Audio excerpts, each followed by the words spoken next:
Jeshi la polisi pia linafanya uchunguzi wa taarifa iliyopokelewa dhidi ya mwenyekiti wa kijiji cha Ulelingoma, inapatikana kwenye kata hiyo ya Ulelingoma, wilaya ya kipolisi Ruhembe au wilaya ya kiserikali Kilosa, ambaye anafahamika kwa jina la Generasco Tresfori Nyang'ali.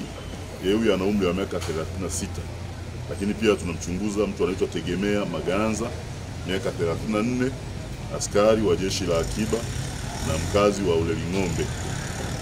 Hawa watu tunawachunguza kwa sababu ilielezwa kuwa mnamo tarehe 25 mwezi wa pili mwaka 2025 kiongozi huyo pamoja na watu wengine wawili, mmoja hapo ni huyo askari wa jeshi la akiba, waliwakamata vijana wawili kwa tuhuma ya wizi wa simu moja ambaye ni mali ya mwenyekiti huyo ambaye anafanya kazi za wakala, kuwatesa na kuwafungia kwenye ofisi ya kijiji hicho wakiwatuhumu kwa wizi wa simu kama nilivyoeleza. Kwa hiyo taarifa za tukio hilo pamoja na tuhuma za wizi vyote vimefikishwa kwenye vituo vyetu vya polisi wilaya ya polisi Ruhembe na nyingine taarifa zingine wilaya ya polisi Kilosa. Kwa hiyo zimeunganishwa kwa pamoja, tunaendelea kuzifanyia uchunguzi. Kwa hiyo tunachunguza tukio la wizi wa simu kama ambavyo limeripotiwa, na hapa kuna watuhumiwa wawili ambao walikamatwa. Na watuhumiwa hao pia ndio wanaolalamika kwamba wakati wa ukamataji walifanywa vitendo vya ukatili, vitendo vya unyanyasaji. Kwa hiyo majarada yote atakapokuwa amekamilika kama tunavyojua, tutapeleka kwenye ngazi zingine za haki jinai kwa ajili ya mwenyekiti.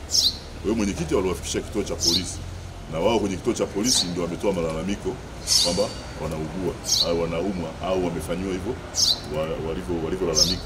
Kwa hiyo sisi malalamiko yote huwa tunayafanyia kazi, tuna rekodi kwenye vitabu vyetu na tunayafanyia kazi kwa mujibu wa taratibu. Kwa hiyo na mwisho wa siku watapewa mrejesho kwamba malalamiko uliyoyatoa ukweli wake ni 1, 2, 3. Na mrejesho wake maana yake pia unahusisha vyombo vingine. Sisi tunatafuta mtu mwingine wa tatu wa kuweza kuongezea uzito wa kile ambacho tumekichunguza.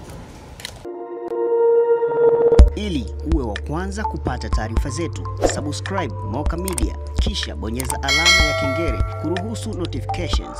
Usisahau like, kushare na comment kwa ajili ya taarifa zaidi. Moka Media.